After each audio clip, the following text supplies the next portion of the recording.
Hello. Hi, everyone. It's me again, Aleia. Um, Back again for another Saturday of Electric Vision Entertainment, or E for short. This week, I was thinking, last week we did a bit more laid back, and so I figured this week we'd actually get a little bit more into something technical. So, the plan this week is to learn how to start a coding project. So I'm not going to go too in depth in terms of like hosting it live with the back end or getting too in depth with creating something very beautiful on the front end. I just want to go step by step on the process that I use to get started with the project.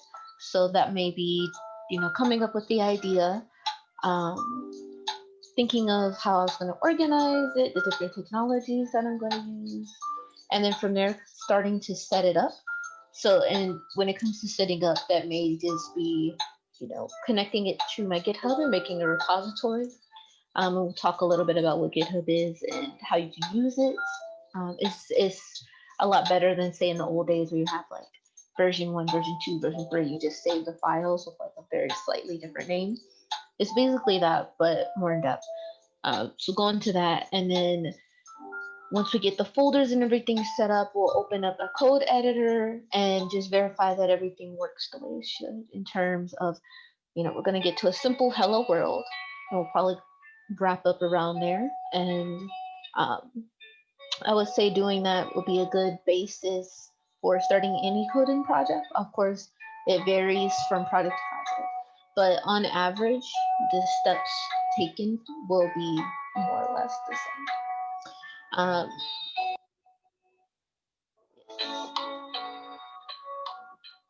Okay. Um, so what I'm gonna do is go ahead and share my screen, and talk just a little bit to start off with how I come up with project ideas. And from there, I'll show you maybe a tool or two that I use to think about how I'm going to scope my projects, as well as what I'm going to use to build the project. Oh yeah, sorry. There you go. Okay. So now that the screen is up, so what I do, the first step when I start a project is I come up with a name. Um, and then, well, we'll say that's the first thing I do. That's probably the second thing I do. The first thing I do is to figure out what do I want to create. So what I usually do is I will open up like sticky notes just so I can have it there visible if they want to open up to the and well, that's opening up. I'm gonna go to Chrome, pull up a Chrome for you all to see.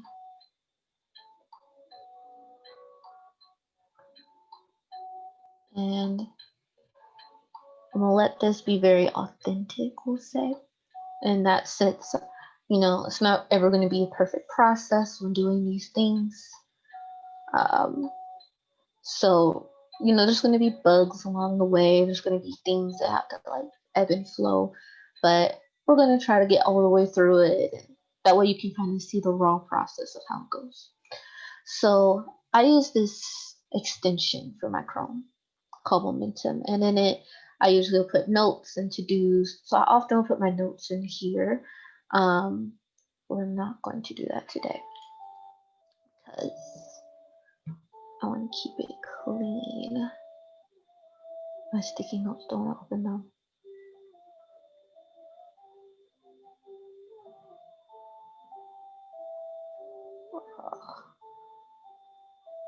Well, since this is being difficult a bit, what I'm gonna do is take you to my GitHub, and that's really where we need to start. So when you start a project off, here's what you have to do to keep in mind. First off, you have to decide what you want to create, of course. So if you're doing mobile, you might want to make an app. If you're doing backend, you need to, which is usually more servers and setting things up that way. And then front end, which is more design based. And for me, being a data science student, is usually going to be focused around data and how I can interpret it to make something new. So, say in my experience, I go into it with the idea of, okay, I want to make a data science project. So I want to take in a source of data and come up with an idea based around that. Usually, I don't try to purely come up with a from scratch idea unless I'm working on a really big project. And in those cases, I'm usually on a team of people and we can talk about it. But when I work on my own project, I want to focus more on the process rather than what actually will come out of it later. I can focus on the end result a little later in the process. So, say for example, for a project I did, I wanted to look at meteor data to give an example of a previous project. What I usually will do is go to Kaggle, and that's where I find a lot of the data sets that I use. You can also go to like, there's an open data site for the government, specific organizations often will let you, will have their data open for you to use and download. So you can go there as well. But usually I will come here and let's say I want to look at meteor data. So I'll pull that up. I think this is the one I used before, this meteorite data set. And I will go here and I would download the file. I'm just gonna do that real quick. I'll just save it to my downloads for the moment. Usually I would save it in the folder that it's going into, but we haven't created that yet. I'm not gonna sign up for this right now, but I'm not gonna pull that up. As you download the data set, it's just a CSV file. This is basically a kind of like an Excel sheet where it's just columns and rows of data.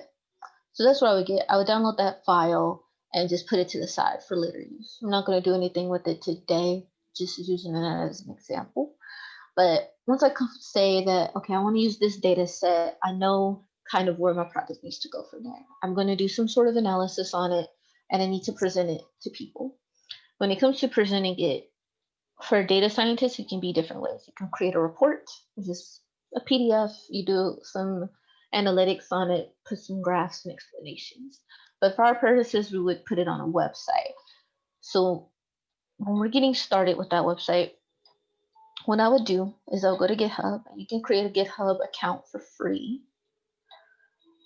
And GitHub is basically version control. It's where you can go and you can say, okay, I've started this project. This is a save point. Then I work on the project some more. I push it to GitHub and say, I want you to store it onto your cloud services. That makes another save point. And what you do by constantly creating these save points is you're able to say you do something that causes an error in the present, go back in time and you can revert to old changes. Or you can just use it as a way to keep track of where you're at or things that you want to implement in the future. So we call those a repository. It's basically your folder, quote unquote, for where your project's going to be. So I'll create a new repository and be my first step. And once you do, we don't want to set up a template. That's for later. If you start seeing patterns of how you create things, I will use a template. But for our purposes, we're just going to create a brand new. So we're going to say this is an example project. Put a dash or an underscore. And just a little description. I recommend putting everything public because along with using GitHub for keeping track of your code and your updates to your code is also a way for other people to see it. And that way they can contribute to it. They can also just look at it for an example, or it could just be used as a way to kind of show a portfolio of what you've done over time. So I'll put it as public. We'll add our own README, our own get ignore, and a license as well. So once we have all that set up, we will go down and create this repository. Cool. So now it's here. You can see we have my name, the name of the project. So it's here, but we have done nothing to it. So it's just giving us instructions for how to set it up. This would be the URL for it. And these are step-by-step instructions for how to set it up.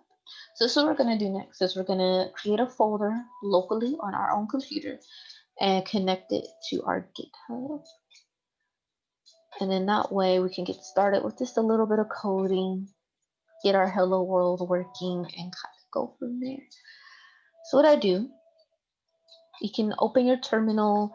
I prefer to do it through my terminal. There are ways to create the folder without using your terminal. But since we're learning about coding, we want to be able to use our terminal to the best advantage that we can. And it allows you to do a lot of things that will be kind of more difficult to do if you did it with the actual file explorer. So you can open up whichever terminal you like. I think it's Command Prompt on Windows. For me, it's terminal using a MacBook. And I'll talk through some of the commands and explain what they are, since I know some people may be brand new. So what I would do first is I put PWD, which stands for Print Working Directory. And that just tells me where I am in my folder. So what I'm going to do is I'm going to just navigate into my coding folder, which I suggest everyone do. And it's where you just keep all your code that's locally on your computer.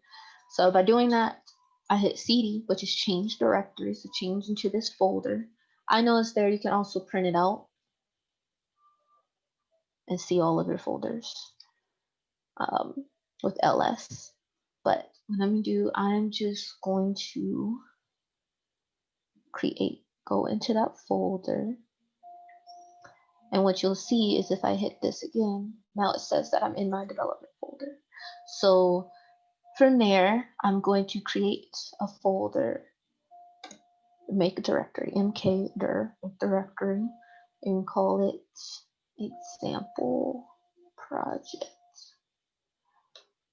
So now we're going to have a new folder called example project. If we list that out with ls, we can see right here that we have it. So let me just clear this out. And I do that with Command K just to clear the whole screen. Now I'm going to go into the example project.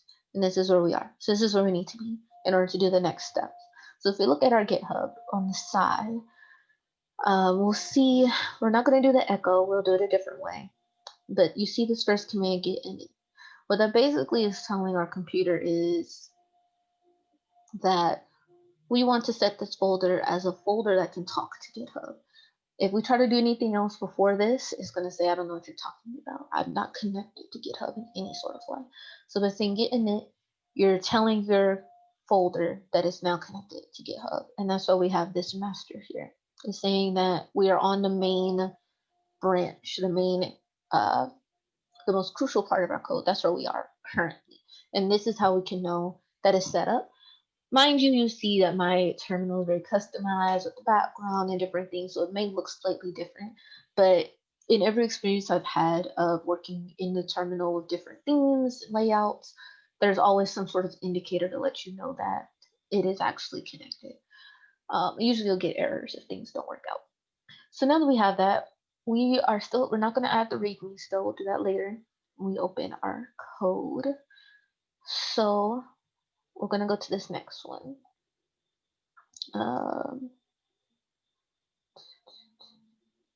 Actually, no, we're going to make a terminal because we want to push and see that something's there. So what we're going to do is we're going to use a command called touch. What touch does, it creates a new file. Similar to mkdir, where you're making a directory, only this time it's saying I want a new file. So in this case, you put touch and then you put the name of the file. And what README is basically a set of instructions. Just like when you buy like furniture from IKEA, they come with instructions of how to build it. Our README is basically going to be that. It's going to say what the project is, the title, where we came up with the idea, instructions for how to use it, things like that. The .md means Markdown, basically saying is a file, just a regular text file instead of like a Python file that we actually will run. So we'll do that. And if we ls, which lists out everything, we see that it's there. So now that we know it's there, we're going to follow the next step on here, which is to add the readme. So we're telling GitHub with Git to add our readme. And you want to try to be as case sensitive as possible. So what this git add does says, okay, I'm about to send what is in this folder, or in this case, the specific file, since I said the file, and I'm going to send it to GitHub so that it shows up over here on this side when we refresh. So when I say add it, it's basically telling GitHub, get this file and prepare it to be moved into GitHub on the cloud. So we run that. No errors. That's usually how you know it works. There's not always going to be a success screen, but if there's no error, then 99% chance it worked. So then the next command is to commit. And what commit does is basically saying, I want to add a note so I can't remember what it is. Or if someone else comes to my GitHub, they can know what it is. You want to be detailed with this, but since we're doing our first one, we'll follow the standard, which is to say first commit. Usually I would say setup commit, because this is where I start putting everything together. So just to run through that again, we have Git for communicating with Git and GitHub. Then commit is saying I want to add a note to this. -m is what's called a flag, and flags just allow you to put in extra parameters or extra steps. So the -m says the next thing I type is going to be a message. And in that, inside these quotes is where I type the message. And you'll see where that pops up when we get it all set through. So we'll go ahead and do that. Boom. So we see that on our master branch, setup went through. We see that it recognizes that there is a change to one file on this line. It's saying that one file got changed, which is the readme. We created it. We didn't add anything to it. We didn't delete anything from it. We just created it. So that's what that all breaks down to. And what we're going to do next, I'm going to just copy this line. This is, gotcha. And so what that does,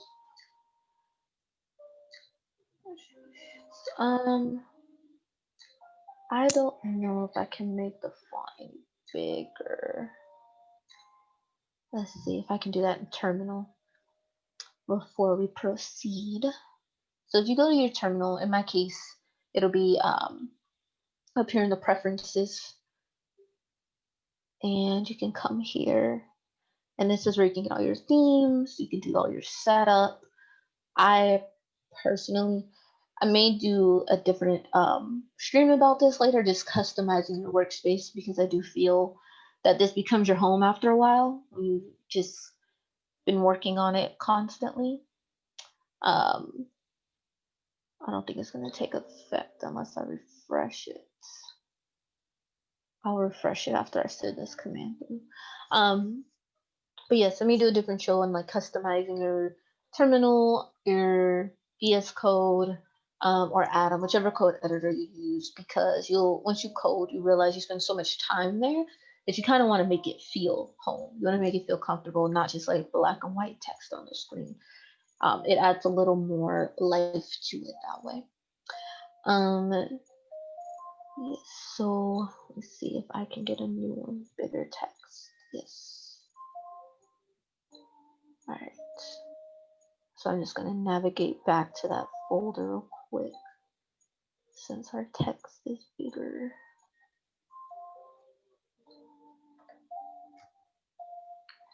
All right. Cool. Cool. Make sure that readable. Okay. So the last, or not the last, but second to last command we're doing is git remote add origin. And what that basically says is GitHub, I want you to look at my remote repository, which is the one that's on the cloud over here on GitHub. I want you to add just to your knowledge base that whenever I push something, I want my origin to be here. So this link is the link to this project, or is GitHub version. I want GitHub to set that as the origin for when I push things to it. If I were to say, just example, then if I have an existing repository that is called example, then it's going to send it there. And then it'll go to the wrong place. It'll probably cause all sort of issues because it's not where it's supposed to go. So this basically is just saying, this is the location that I want you to send things. And GitHub has like plenty of documentation on this as well as other places. So there's of course plenty of resources for breaking down the commands and how things work. So what we can do to verify, we can say git remote -v. And putting -v says I want it verbose. I want you to give me the long version. If I do it just git remote, this is origin. Is there, but we don't know what it actually is. So if I say -v, give it to me in English, basically. And it says your origin is at that location. And that's a quick way to check to make sure things are going where they need to go. So now that we have that set up, the final thing to do, now that we have added our README, we've committed a message to it, we now want to send it to GitHub. So to do that, we say git push origin master. And what that is saying, of course, GitHub, we're pushing it, we're literally sending what is over on the right side to the left side from our local computer, push it up to the cloud. We're saying our origin is our destination. We want it to be sent to the origin, which is that repository in the cloud. And master is the name of the branch. So just like in all of the green going down, it says master, that's the name of the branch. It's the first one that's always created on GitHub. Later, you can create other branches. Say if you're working on your main project, you want to try out this new tool for adding users, or you want to try out this theme on your website and you don't know if it's going to work. You can create a separate branch. And what that does is almost like a little bitty world of its own, because you can try things out without messing up the original. But that's more advanced GitHub conversation. So what we're going to do is just go ahead and push it, make sure it goes through. So we see it doing some processes, going through things, and we don't see any errors. So what we do, we go back to our main GitHub over here and just refresh to see what's going on. And we see it's here. We have our example project. The initial instructions went away, so we actually did them correctly. We see the commit right here, and that's what I typed in when I did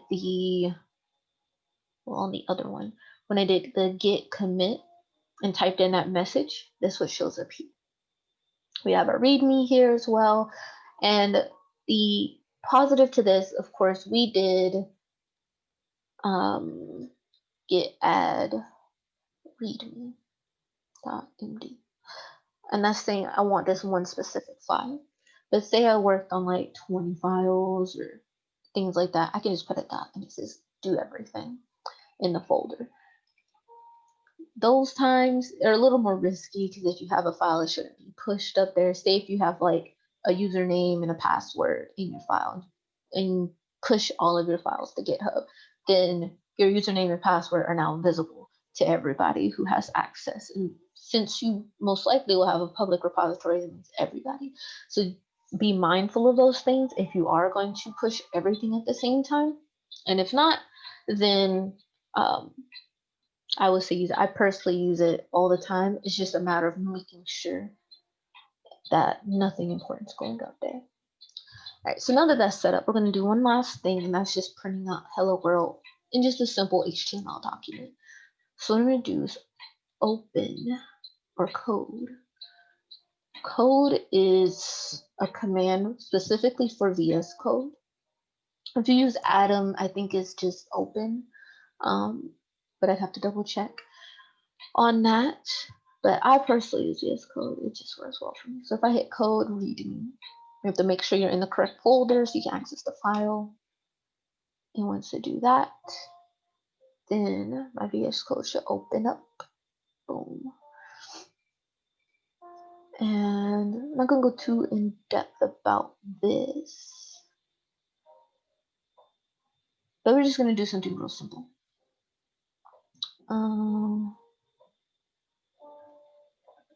I have a little terminal down here, so I don't have to keep switching back and forth. It makes life so much easier that way. Make sure I'm in the right folder. So I'm in the README. What we're going to do, I'm just going to type out, since this is Markdown, the .md, you can just type in quote unquote English and it'll understand it. So I can say this is an example project. Boom. So that'll be the first one. I would save that. Now, me personally, being, trying to find different ways to make life easier and smoother for myself, VS Code comes with a bunch of extensions that you can add. You can just go over here, you can install different ones. I personally use one that generates readmes for me, so I don't have to hand type them all out. So I would do, well, we're not going to go too in depth about that today, but just for an example, I would say generate me a readme. Maybe I want a standard one. And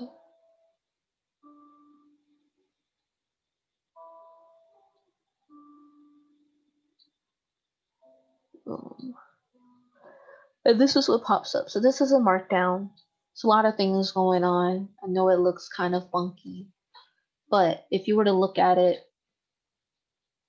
say from a non-code view, then this is what you'll actually get. Is you'll get a file with a title, with the line here. You'll get table of contents that can be clicked on, which is all of this here. All of this is the table of contents. You'll get your, that's the table of contents.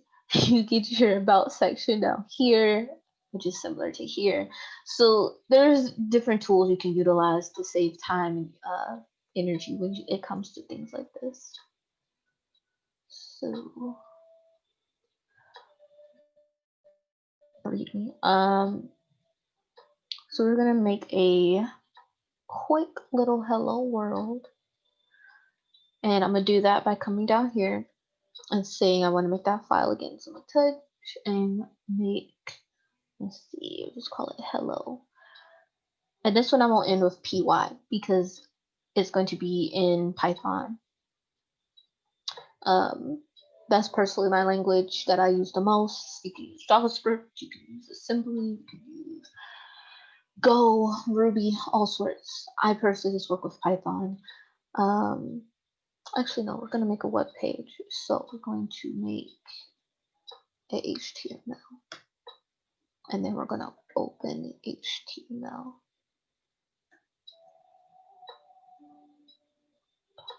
Cool. So now we just have a basic plain HTML. Nothing's here.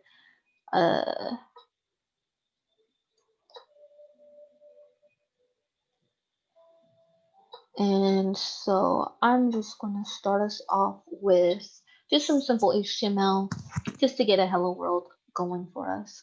So let's say I'm going to have a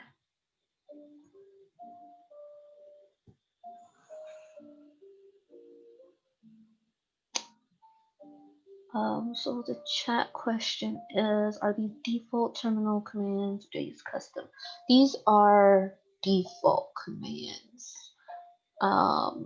Most of them. The only two that aren't built in are GitHub and the VS Code one.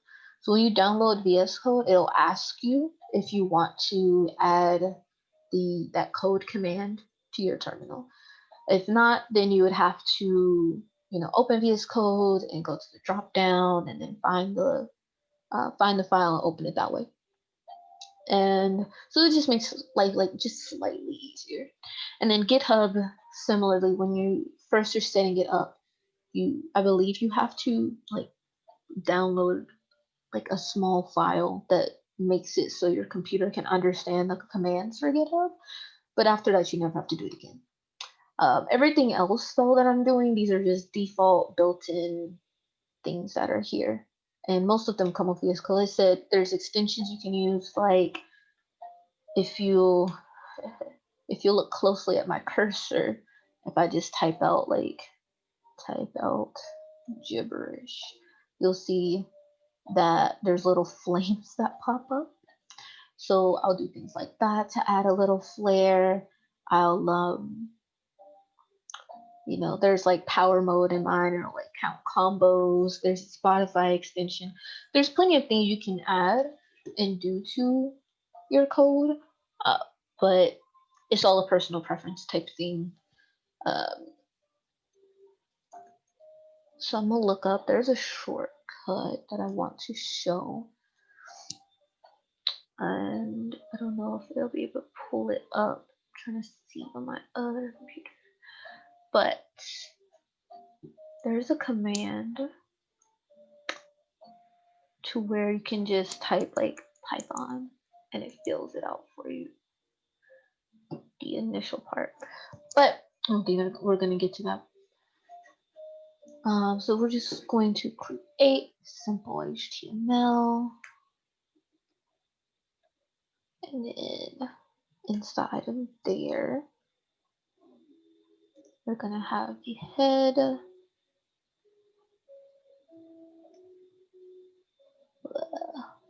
typos. Typos will be the end of you in code. To be, in my experience, I've had times where I've like debugged something for hours just to find out that I was missing like an S somewhere that was so unnecessary. So I'm gonna put a title. We're gonna title it "Hello World" and close the title. The important thing about HTML is making sure to close your tags. If you have an open title, close the title. If you have an open head, close the head. And then we'll put a quick body tag in here.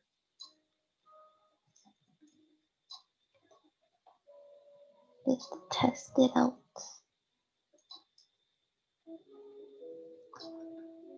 Cool. And another extension I highly recommend, because if everything's properly aligned like this, with HTML not caring as much about white space, which is just like the extra space floating around on your screen, like here, would be considered white space. HTML doesn't care about those type of things.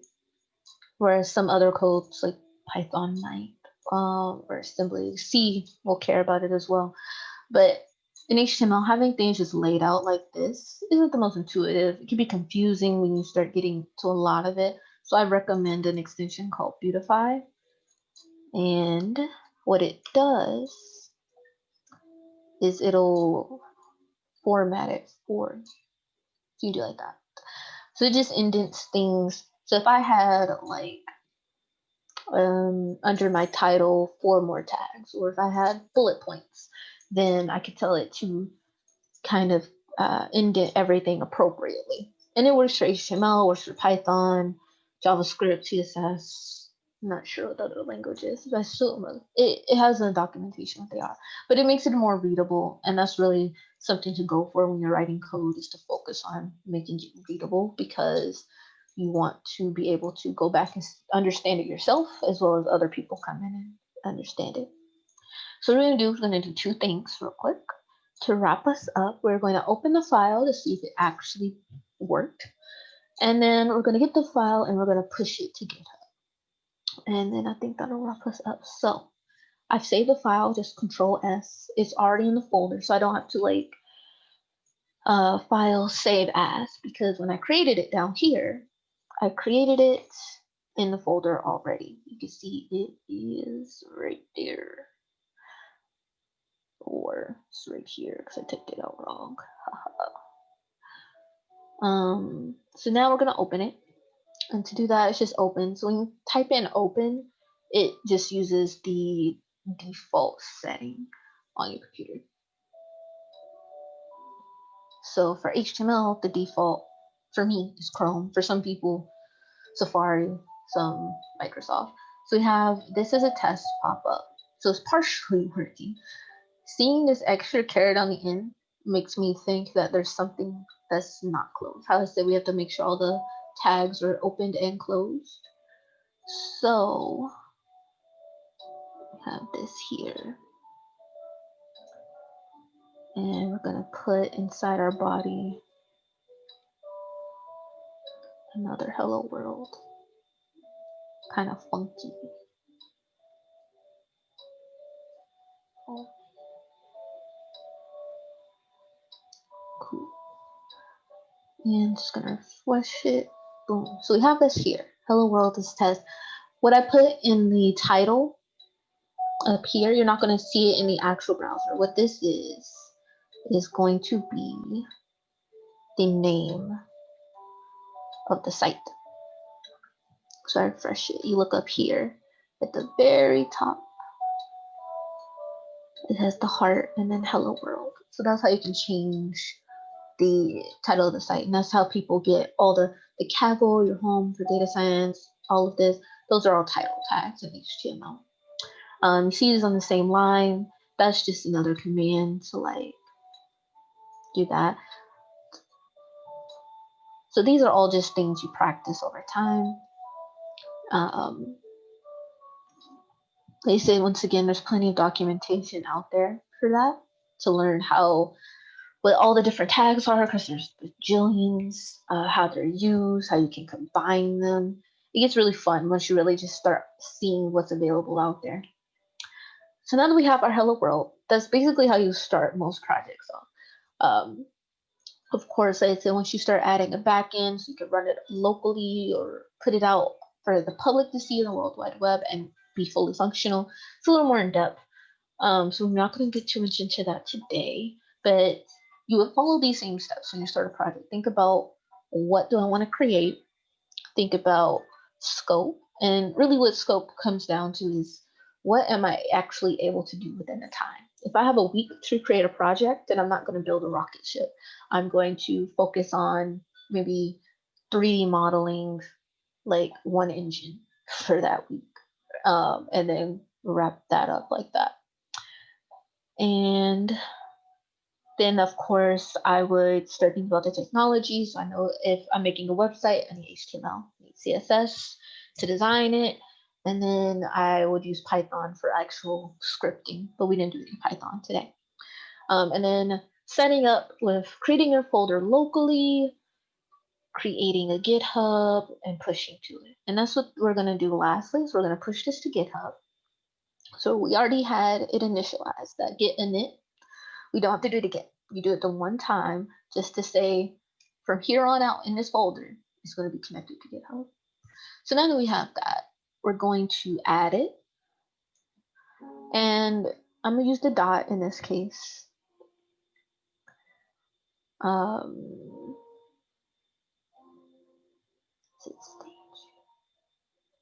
There's a command that I can't think of at the top of my head, but it'll tell you what exact things got staged or committed, and are ready to be pushed. So we're going to then commit, put our -m for our message. And in this case, our message would be create hello world. Boom. We can see down here all the things that got changed. So there's 4 files changed, 13 things got inserted, which I'm pretty sure is all of these lines of code above. We created the hello HTML, hello pie, touch HTML. So you can see what's getting added and committed to. And from there, we'll push it. We'll push to our origin location, which is on the cloud GitHub. And we're pushing our master branch, which is what we're working on right now. We're going to tell it to go ahead and send that over. Everything looks good.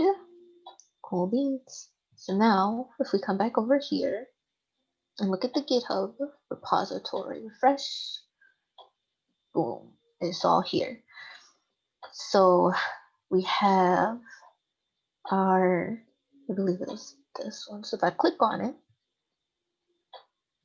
then it should be the same as what I typed locally on my computer. And there's different ways to share this and edit this. There's ways for people to put what's called pull requests, and they can edit yours or request it to be put with your code. That's more enough. But the gist of it is, this is a way for you to just constantly keep track of everything that's going on. I can even go to, I don't know if I can pull it up.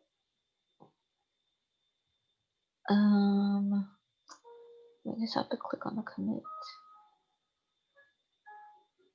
Yes, so if you click on the actual commit, usually there's a tab for it independently, but if you click it, you can look and see all the changes made over time. So I can see here where these are all green because I added them. If I deleted a line and then committed it again, then it would say, okay, well, this one is red now because previously it was there, now it's not. Nothing got added to this, nothing added to this. This line was added to the README. So it's a good way to see like the progress made over time.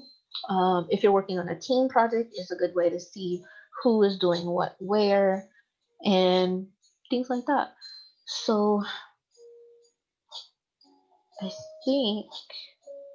think that's where we're gonna stop today in terms of like getting the project started. So I think those are really like the fundamentals just for just setting up your environment and getting into a place where you can say, okay, now if I start coding, then I'm able to iteratively move forward without breaking anything, basically. Um, yeah, so let me see if there's any other questions in here.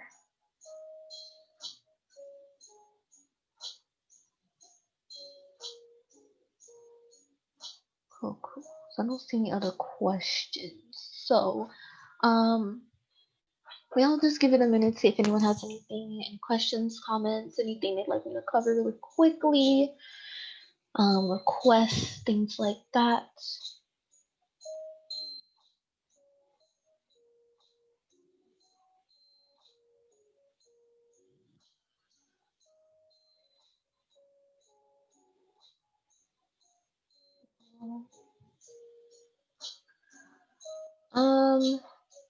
Next week's topic. What was next? I had written down. I wrote down what next week's topic was. I think it's probably going to be on um, big O notation. It's either going to be big O notation or I'm thinking we'll do just like something a little more fun again, where but it'll be coding. So maybe just like there's a library called Turtle, and doing it is kind of animation style of coding. Or we can do fractals, which is a topic I love, versus math, but pictures. So something around those lines, versus we're going to do a little coding, but we're going to try to add a little animation or a little art with it as well, mix it up a little.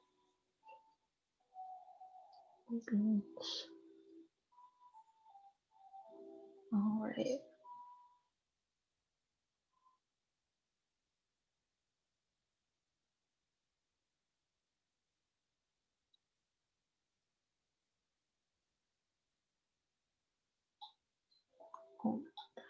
All right. So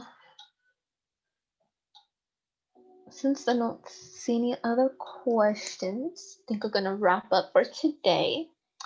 So thank you so much for joining me today on Electric Vision Entertainment. Hopefully you either came up with some ideas of something you want to start yourself, or this helped you with getting started on your own projects. And otherwise, thanks for joining us. Feel free to follow us. We'll be doing this every Saturday on the Make School Twitch stream. And you can also join us in Discord and talk to us about, becoming a student, or if you are a student, talking to fellow students and staff. So thanks again for joining us and being here.